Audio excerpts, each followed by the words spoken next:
Hello बच्चों। तो I hope आप लोग बहुत अच्छे हो गए बच्चा लोगों। तो बच्चों देखो, अभी तक हमने लास्ट दो लेक्चर में इलेक्ट्रोलिटिक सेल की बात करी। इलेक्ट्रोलिटिक सेल में क्या होता था? इलेक्ट्रोलिसिस का प्रोसेस होता था, है ना। हमने इलेक्ट्रोलिटिक सेल देख लिया था कि एक एनोड होता था, एक कैथोड होता था, बिल्कुल गैल्वेनिक सेल की तरह। बट एनोड पॉजिटिव होता था, कैथोड नेगेटिव होता था, और इसमें बैटरी अटैच होती थी, है ना। ठीक है, और बीच में हम इलेक्ट्रोलाइट डाल देते थे। ये सब हमने देखा था। तो इलेक्ट्रोलिसिस था क्या? कि किसी भी केमिकल को तोड़ देना। किसी भी केमिकल में इलेक्ट्रिसिटी थी, उसको कैटायन और एनायन के बीच में तोड़ दिया, है ना। तो ठीक है, हमने क्या करा, बिजली दी, किसी इलेक्ट्रिसिटी दी। इलेक्ट्रोलाइट में किस इलेक्ट्रोलाइट को किस में तोड़ दिया? कैटायन और एनायन में। अब देखो, एनायन जो कि नेगेटिव होते हैं वो एनोड पे जाएंगे पॉजिटिव चार्ज पे, और कैटायन किस पे जाएंगे? कैथोड पे, है ना। पॉजिटिव नेगेटिव पे जाएगा, नेगेटिव पॉजिटिव पे जाएगा। ठीक है, तो ये जाते थे ऐसे रोडों पे, है ना, और जाके चिपक जाते थे। हमने ये सब देख लिया था। जब क्वालिटेटिव की बात थी तो हमने देखा था कि कौन से कैटायन और कौन से एनायन जाएंगे इलेक्ट्रोड पे। अब जब क्वांटिटेटिव की बात आ रही है तो हम देखेंगे कि जो जैसे मान लो सोडियम चिपका था तुम्हारा कैथोड पे, क्लोरीन निकली थी तुम्हारी एनोड पे, तो कितनी अमाउंट में जाके चिपकेंगे। ठीक है, मतलब अभी तक तो हमने बात करी थी क्वालिटेटिव की। तुमने देखा था ना कि इलेक्ट्रोलाइट टूट रहा था, कुछ आयन एनोड पे जा रहे थे, कुछ कैथोड पे जा रहे थे, है ना बच्चों। हम देख रहे थे कौन कौन से जा रहे थे पहले। आज हम देखेंगे कितना कितना गए। ठीक है, थोड़ा सा चीज़ों को लिंक करना, तुम्हें चीज़ें और बेटर समझ आएंगे। तो बच्चों आज हम इलेक्ट्रोलिसिस का क्वांटिटेटिव एस्पेक्ट देखेंगे कि इलेक्ट्रोलिसिस की हम क्वांटिटेटिव वे में कैसे बात करते हैं। कि मतलब जो भी कैटायन एनायन जाके चिपकेंगे रोड पे, वो कितनी अमाउंट में चिपकेंगे, है ना। कि मतलब जैसे कि सोडियम सॉलिड फॉर्म हुआ, कितना ग्राम फॉर्म हुआ, है ना। मतलब ये सब क्वांटिटेटिव की बात करेंगे। क्लोरीन गैस निकली तो कितनी निकली, है ना। ये सब जो हमने इलेक्ट्रोलिसिस सेल में हमने देखा था रिएक्शन वगैरह, उसके हिसाब से बस आज हम इतना देखेंगे कितना क्या चिपकेगा। ठीक है बच्चों। अब देखो बच्चों, इलेक्ट्रोलिसिस क्वांटिटेटिव वे में ना, क्वांटिटेटिव एस्पेक्ट में हम फेराडे के दो लॉ पढ़ते हैं। तो बच्चों तुमको ये जान के हैरानी होगी, मालूम है फेराडे के लॉ अभी से कितने टाइम पहले आए थे? अभी से ऑलमोस्ट 200 साल पहले आए थे, लगभग 200 साल पहले। 1833 में फेराडे ने दो लॉ लिए थे। सोच सकते हो कितना इंटेलिजेंट होगा। हम तो आज भी, हमारे लिए इन चीज़ों को समझ पाना इतना आसान नहीं होता, और अभी से 200 साल पहले सोच सकते हो ना कितना इंटेलिजेंट होगा कि कोई बंदा 200 साल पहले, अभी से जब कुछ इतना कुछ भी नहीं था तब भी ये सब, है ना बच्चों। खैर छोड़ो, ये था 1833 में फेराडे ने दो लॉ दिए। ठीक है बच्चा लोगों, एक एक करके उन दो लॉ को ही पढ़ेंगे। आज पढ़ेंगे फेराडे का फर्स्ट लॉ, कल पढ़ेंगे फेराडे का सेकेंड लॉ। और बच्चों हाँ, ये ना बोर्ड के पर्सपेक्टिव से इम्पॉर्टेंट है। बोर्ड से जर्नली इससे क्वेश्चन पूछे जाते हैं, और हाँ जेई में भी इससे पूछे ही जाते हैं जर्नली। जो चीज़ बोर्ड के लिए इंपॉर्टेंट होती है वो जेई के लिए तो होती है जनरली। ठीक है बच्चों, तो बहुत ही बढ़िया। देखो बच्चों, फेराडे का फर्स्ट लॉ क्या बोलता है। देखो, हमने इलेक्ट्रोलिटिक सेल लिया, एनोड पॉजिटिव, बैटरी के पॉजिटिव टर्मिनल से कनेक्ट करा, इस पर ऑक्सीडेशन होगा, कैथोड पे रिडक्शन होता है नेगेटिव, है ना। हमने इलेक्ट्रोलाइट मान ले लिया, मान लो NaCl, है ना। NaCl टूटेगा जैसे हमने बैटरी, हमने जैसे इसमें करंट पास करा, इलेक्ट्रिसिटी पास करी। ठीक है, तो फेराडे का पहला लॉ क्या बोलता है? वो बोलता है कि तुम जितनी ज़्यादा इलेक्ट्रिसिटी दोगे ना, जितनी ज़्यादा तुम इलेक्ट्रिसिटी दोगे, जितनी ज़्यादा बैटरी कनेक्ट करोगे, बैटरी है ना ये, जितनी ज़्यादा तुम इलेक्ट्रिसिटी कनेक्ट करोगे, उतना ही ज़्यादा तुम्हारा इलेक्ट्रोलाइट टूटेगा, और उतना ही ज़्यादा जाके टूट के तुम्हारी इन इलेक्ट्रोड पे जाके चिपकेगा। जैसे सोडियम इस पे जाके चिपक रहा था, क्लोरीन गैस इस पे जाके चिपक रही थी, है ना, जब NaCl का इलेक्ट्रोलाइट किया था। तो बस सिंपल सी बात बोल रहा है, वो बात ठीक भी है कि जितनी ज़्यादा इलेक्ट्रिसिटी दोगे उतना ज़्यादा टूटेगा, और उतना ज़्यादा रोडों पर जाके चिपकेगा, जो भी तुम्हारा प्रोडक्ट बनेगा, चाहे सोडियम बने, चाहे क्लोरीन बने, चाहे हाइड्रोजन गैस बने, है ना। तो देखो क्या बोला फेराडे ने, कि जितना ज़्यादा तुम इलेक्ट्रिसिटी पास करोगे, इलेक्ट्रिसिटी दोगे, वो सॉल्यूशन में से पास होगी इलेक्ट्रिसिटी, और उतना ही ज़्यादा तुम्हारा इलेक्ट्रोलाइट टूटेगा। जितना ज़्यादा टूटेगा उतना ज़्यादा इलेक्ट्रोड पे जाके चिपकेगा। तो देखो फेराडे ने क्या बोला, जितना ज़्यादा इलेक्ट्रिसिटी दोगे, इलेक्ट्रिसिटी या चार्ज, है ना, ठीक है, जितना ज़्यादा इलेक्ट्रिसिटी दोगे या चार्ज दोगे, उतना ज़्यादा मास डिपॉजिट होगा इलेक्ट्रोड पे, किसका, जो भी केमिकल टूट रहा है ना। ठीक है, और जितना ज़्यादा चार्ज दोगे ऑफकोर्स उतना ज़्यादा करंट होगा। तुमने फिजिक्स में पढ़ा होगा, करंट का फॉर्मूला था I = Q/T, I directly proportional Q के। यानी कि जितना ज़्यादा चार्ज दोगे या जितना ज़्यादा करंट दोगे, उतना ज़्यादा तुम्हारा इलेक्ट्रोलाइट टूटेगा, और उतना ज़्यादा तुम्हारा इलेक्ट्रोड पे जाके डिपॉजिट होगा। आई होप आप चीज़ों को समझ रहे होगे, है ना। सब इलेक्ट्रोलिसिस का ही कहानी है जो हमने इलेक्ट्रोलिसिस में पढ़ रखे हैं। बस हम बिजली दे के तोड़ते थे। आज हम बात करें जितनी ज़्यादा बिजली देंगे उतना ज़्यादा टूटेगा, और इतना ज़्यादा रोडों पे जाके चिपकेगा। ठीक है बच्चों, बहुत ही बढ़िया। देखो बच्चों, एक बार डेफिनेशन देख लेते हैं, तुम्हें चीज़ें और क्लियर हो जाएंगी। क्या बोल रहे हैं डेफिनेशन में? देखो हमने क्या लिखा, mass of any substance deposited और mass of any gas liberated at any electron is directly proportional to electricity या फिर चार्ज सप्लाइड थ्रू सॉल्यूशन या फिर इलेक्ट्रोलाइट। क्या बोल रहे हैं कि जितनी ज़्यादा इलेक्ट्रिसिटी दोगे या जितना ज़्यादा चार्ज दोगे उतना ही ज़्यादा इलेक्ट्रोलाइट तुम्हारा टूटेगा और उतने ही ज़्यादा तुम्हारे केमिकल सब्सटेंस डिपॉजिट होंगे तुम्हारे इलेक्ट्रोड में। गैस के केस में तो गैस रिलीज़ होगी, लिबरेट होगी, और तुम्हारे सॉलिड के केस में डिपॉजिट हो जाएगा, है ना। सिंपल सी बात, जो हिंदी में बोला हुआ इंग्लिश में, सोच के देखना, तुम्हें चीज़ें डेफिनेटली क्लियर होंगी। तो देखो हम इसको मैथमेटिकली बोल लेते हैं, W directly proportional to Q। W क्या है? मास ऑफ सब्सटेंस डिपॉजिट, कि जितना ज़्यादा मास डिपॉजिट होगा इन इलेक्ट्रोड पे जितना ज़्यादा चार्ज होगा, है ना। चार्ज डायरेक्टली प्रोपोर्शनल हो गया mass of chemical substance deposit at an electron. Proportion, इसको हटाया प्रोपोर्शनलिटी को, तो क्या आया? प्रोपोर्शनलिटी कांस्टेंट आया Z। ठीक है, हम इसको इलेक्ट्रोकेमिकल इक्विवेलेंट भी बोलते हैं, है ना। इलेक्ट्रोकेमिकल इक्विवेलेंट ये कांस्टेंट है, और इसकी वैल्यू ना कांस्टेंट होती है हालांकि, बट हर किसी के लिए अलग होती है। जैसे कॉपर के लिए इसकी वैल्यू कुछ और होगी, जिंक के लिए कुछ और होगी, होती कांस्टेंट है बट हर किसी के लिए अलग अलग इसकी वैल्यू होती है। ठीक है बच्चों, बहुत ही बढ़िया। अब देखो इधर से हमारे पास क्या गया? W is equal to Z Q. Q क्या है? चार्ज, और W क्या है? तुम्हारा mass of any substance deposit at an electron. ठीक है, W is equal to Z Q आ गया। अब देखो तुमने फिजिक्स में पढ़ा होगा, I का फॉर्मूला क्या होता है? Q upon time, Q upon T। Current का फॉर्मूला क्या होता है? Charge by time. तो इधर से Q हमारा क्या आ गया? IT। तो इधर से हमारे पास एक और फॉर्मूला आ गया, W is equal to Z IT। इधर बच्चों चार्ज की यूनिट क्या होती है? चार्ज की यूनिट होती है कूलाम, और करंट की यूनिट क्या लेके चलते हैं? एम्पियर में। तुमको मालूम होगा, और टाइम हमेशा किस में लेंगे? सेकंड में। अगर मिनट आवर में दिया होगा उसे भी सेकंड में कन्वर्ट कर लेंगे। ठीक है बच्चों, बहुत ही बढ़िया। और बच्चों देखो अब ये जेड क्या है? अब इस जेड को किस तरह से निकालेंगे बच्चों? जेड क्या होता है? इलेक्ट्रोकेमिकल इक्विवेलेंट, ये कांस्टेंट है, इसको भी निकालने का एक फॉर्मूला है। वो क्या फॉर्मूला है?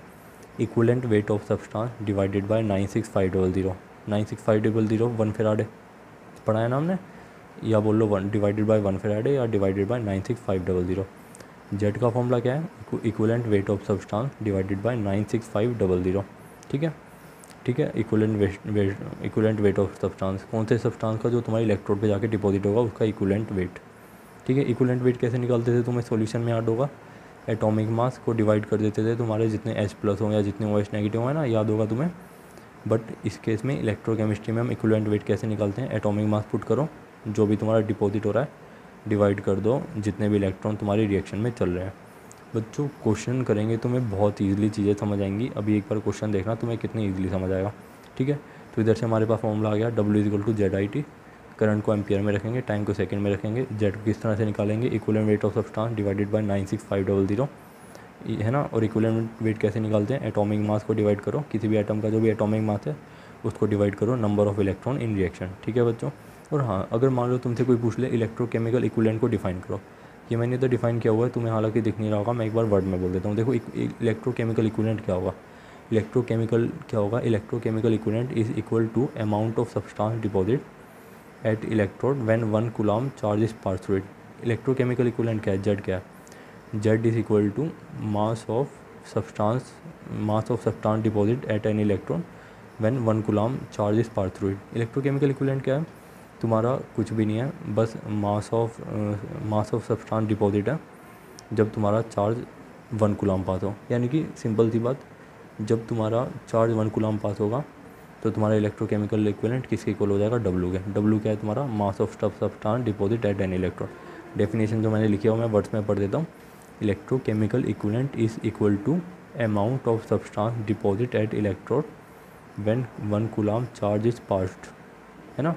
W किसके इक्वल हो गया? Z, जब Q किसके इक्वल हो गया? 1 के। ठीक है बच्चों, आगे बढ़ते हैं, क्वेश्चन करेंगे, तुम्हें चीज़ें और बेटर समझ आएंगी। ठीक है बच्चों, क्वेश्चन को करने से पहले ना कुछ बेसिक चीज़ें देख लेते हैं कि इलेक्ट्रोलाइट कौन कौन से आयन में टूटते हैं। हालांकि ये 10th 11th की बात है, बट एक बार फिर भी देख लेते हैं। देखो निकल नाइट्रेट, NiNO3 का होल ट्वाइस किस में टूटता है? Ni2+ के टाइम में, और 2NO3 नेगेटिव में, 2 NO3 नेगेटिव आयन मिलते हैं। CaCl2 किस में टूटता है? Ca2+ में और 2Cl नेगेटिव में। Al2O3 किस में टूटता है? Al3+ में और 2 नेगेटिव में। ZnSO4 किस में टूटता है? Zn2+ में, SO4 2 नेगेटिव में। AgNO3 किस में टूटता है? Ag+ में, NO3 नेगेटिव में। CuSO4 किस में टूटता है? Cu2+ में, SO4 2 नेगेटिव में। 10th की बातें हैं, टाइप ऑफ केमिकल रिएक्शन में, आई होप आप लोगों को आता ही होगा। ठीक है बच्चों, अब क्वेश्चन करते हैं जल्दी से। देखो क्वेश्चन में क्या बोल रहा है? ए सॉल्यूशन ऑफ निकल nitrate NiNO3 is electrolysed between platinum electrode using a current 5 ampere for 20 minute. क्या बोल रहे हैं कि इलेक्ट्रोलाइट है तुम्हारा निकल नाइट्रेट, उसके अंदर 20 मिनट तक 5 एम्पियर करंट पास कर रहा है। अब बोल रहा है कि बताओ निकल इलेक्ट्रोड पे कितना डिपॉजिट होगा, कैथोड पे कितना ज़्यादा डिपॉजिट होगा। ठीक है, NiNO3 का सॉल्यूशन है इलेक्ट्रोलाइट, यानी कि वो बोल रहा है निकल कितना डिपॉजिट होगा कैथोड में। ठीक है, निकाल देते हैं। गिवन है हमारे पास करंट 5 एम्पियर, टाइम है 20 मिनट, इसको सेकंड में कन्वर्ट करेंगे 1200 सेकंड, हमें निकालना WNi। ठीक है बच्चों, एक बार देख लेते हैं रिएक्शन क्या होगी। NiNO3 2 किस में टूटता है, Ni2 प्लस में 2NO3 नेगेटिव में। अब देखो निकल 2 प्लस को निकल सॉलिड में कन्वर्ट होता है जब भी तो जमेगा ये, तो इसको क्या करना पड़ेगा, 2 इलेक्ट्रॉन लेने पड़ेंगे। तो क्या होगा, निकल 2 प्लस 2 इलेक्ट्रॉन ले लेगा और हमें अपना निकल सॉलिड फॉर्म कर लेगा। यही फॉर्म कर रहा है ना निकल, तभी तो डिपॉजिट होगा जब Ni2 प्लस से Ni सॉलिड बन जाएगा। अब देखो हमें N मिल गया कि रिएक्शन में कितने इलेक्ट्रॉन चल रहे हैं, 2 इलेक्ट्रॉन। ठीक है, अब देखो फॉर्मूला यूज़ करते हैं फैराडे फर्स्ट लॉ का, W = ZIT। ठीक है, आई हमें गिवन है, टाइम हमें गिवन है, हमें क्या निकालना है, जेड क्या होता है, इक्विवेलेंट वेट अपॉन में 96500। इक्विवेलेंट कैसे निकालेंगे, एटॉमिक मास पुट करो अपॉन में number of electron, atomic mass 858.7 divided by 2, इधर 96500 रखा, इंटू में 5 इंटू में 1200। फॉर्मूले में सब चीज़ों को पुट करी, बड़ी इजीली W का आ गया हमारा, निकल कितना डिपॉजिट हो गया 1.82 ग्राम इलेक्ट्रोड पे। तो बच्चों देख रहे हो, अब हमें ये तो पता चल रहा है कि हम ये अभी इन्होंने ये गिवन है कि निकल जम रहा है तुम्हारा कैथोड पे। अब ये पूछें कितना ग्राम जमा, आई गिवन है, टी गिवन है, जेड का फॉर्मूला रखो, इक्विवेलेंट वेट निकालो, चीज़ों को पुट करो, आंसर बहुत ईजिली आएगा। ठीक है बच्चों, खुद से करके देखना, तुम्हें चीज़ें और समझ आएंगी। ठीक है, जल्दी से एक अगला क्वेश्चन देखते हैं। अब बच्चों देखो, इस क्वेश्चन के अंदर तुम्हें थोड़ा सा माइंड का यूज़ करना पड़ेगा, है तो ये भी ईजी बट माइंड का यूज़ तुम्हें थोड़ा सा ज़्यादा करना पड़ेगा। देखो अभी क्या बोल रहा है, कह रहा है if a current of 0.5 ampere flows through a metallic wire for 2 hours, then how many electron flow through wire. क्या बोल रहा है, देखो कह रहा है कि एक मेटेलिक वायर है, लोहे की तार है, उसमें से कह रहा है कि 0.5 एम्पियर करंट पास हुआ है, कितनी देर के लिए, 2 घंटे के लिए। अब कह रहा है बताओ इसमें कितने इलेक्ट्रॉन पास हुए इतनी देर में, कि जब 5.5 एम्पियर करंट पास किया 2 घंटे के लिए। अब बोल रहा है कि इस तार में से उतनी देर में कितने इलेक्ट्रॉन गए। बच्चों देख रहे हो क्या निकलवा रहा है, चलो निकाल लेते हैं, कोशिश करते हैं।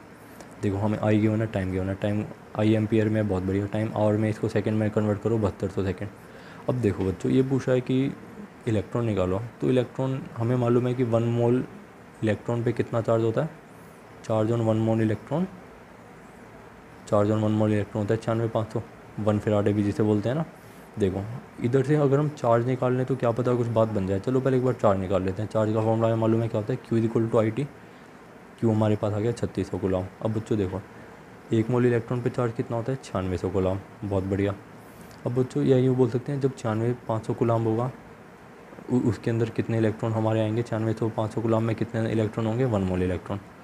और 1 कूलम के अंदर कितने इलेक्ट्रॉन होंगे, 96,500 को इधर डिवाइड कर दो 96500 को, तो इधर से 1 मोल इलेक्ट्रॉन बाई 96500। अब हमें 1 कूलम में पता चल गया कि इतने इलेक्ट्रॉन होंगे।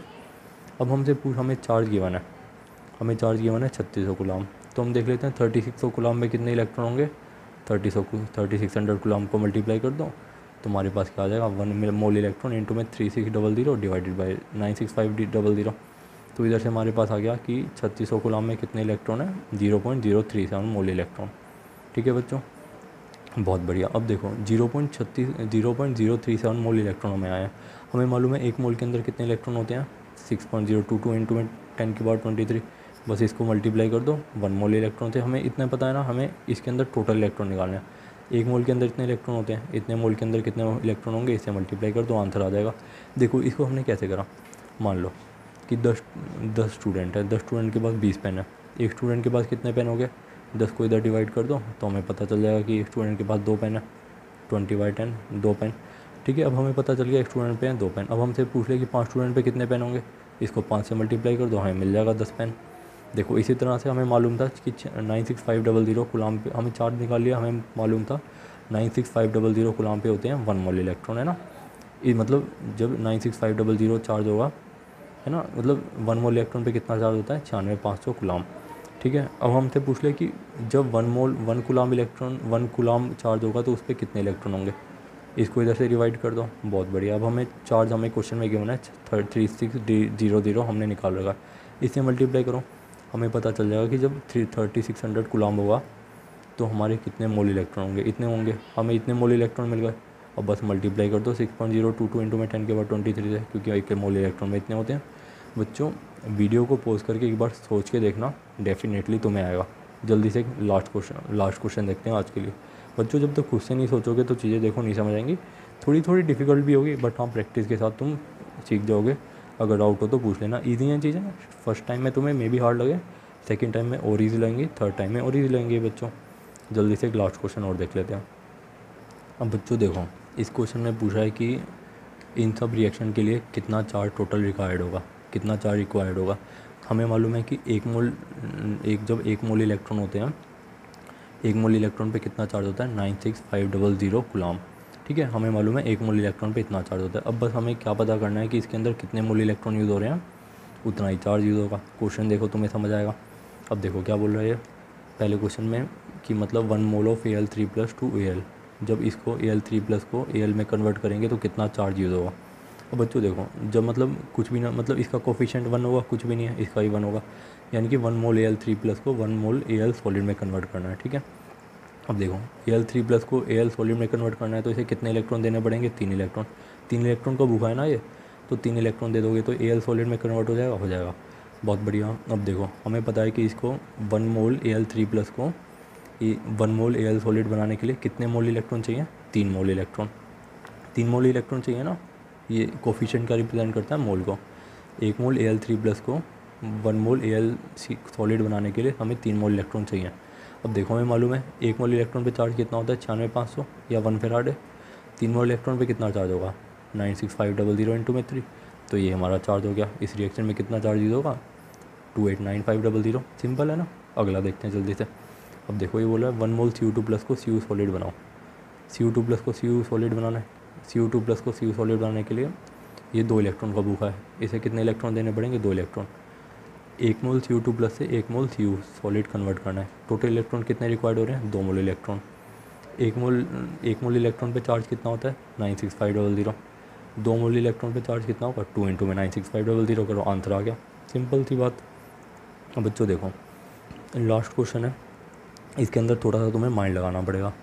देखो ये क्या बोल रहा है, 1 मोल MnO4 नेगेटिव से Mn2+ कन्वर्ट करना है, बताओ कितना चार्ज लगेगा। पहले बच्चों देखते हैं कि इसके अंदर MnO4 नेगेटिव पे कितना चार्ज है। हालांकि ये चार्ज निकालना तुम कोऑर्डिनेशन में बहुत अच्छे से सीखोगे, कोऑर्डिनेशन केमिस्ट्री चैप्टर में, बट अभी थोड़ा सा आइडिया ले लो। बच्चों मान लो कि Mn पे X चार्ज है, ठीक है, और ऑक्सीजन पे कितना चार्ज होता है बच्चों, -2। हम इसको किस तरह से निकालेंगे, Mn पे चार्ज X, इसको पुट करो, Mn का चार्ज हमने X मान लिया। ऑक्सीजन पे चार्ज कितना होता है, -2। -2 इंटू में 4 ऑक्सीजन है, -2 इंटू में 4 करा, ठीक है, और इस पूरे कंपाउंड पे कितना चार्ज है, -1। तो इज इक्वल टू में जितना चार्ज है वो रख दो, -1 है, -1 रख दिया। तो इधर से हमारा X कितना आ गया, X -8 इज इक्वल टू -1, -8 को उधर ले जाओ तो X पे कितना चार्ज आ गया, +7। फिर से देख लो जल्दी से, MnO4 नेगेटिव है, हमें निकालना है कि Mn पे कितना चार्ज है। ठीक है, Mn पे चार्ज कैसे निकालेंगे, Mn का चार्ज मान लेते हैं X है। ऑक्सीजन पे कितना चार्ज होता है, -2। ठीक है, -X -2 इंटू में 4, यानी कि ऐड कर देंगे इनको जो भी है। X -2 इंटू में 4 कितना हो गया, X -8 हो गया, इज इक्वल टू में रख दिया -1, क्योंकि पूरे पे -1 चार्ज है। ठीक है, -8 को इधर ले गए तो हम पे X पे कितना चार्ज आ गया, +7। अब बच्चों देखो हमें मालूम चल गया Mn पे कितना चार्ज है, +7, और इधर Mn पे कितना चार्ज है, +2, +7 +2, यानी कि हमें इसे कितने इलेक्ट्रॉन खिलाने पड़ेंगे, 5 इलेक्ट्रॉन। तभी तो इधर 2 इलेक्ट्रॉन बचेंगे, तभी तो इधर 2 पॉजिटिव चार्ज बचेगा ना। मान लो 7 इलेक्ट्रॉन का भूखा है, ये 7 रोटी का भूखा है, हमने इसे 5 रोटी खिला दी। अभी इसे कितनी रोटी की भूख होगी, 2 रोटी की। तो बस टोटल इसे कितनी रोटी खिलाई, कितने इलेक्ट्रॉन खिलाए, 5 मोल इलेक्ट्रॉन। 5 मोल इलेक्ट्रॉन पे चार्ज कितना होगा, 5 इंटू में 96500।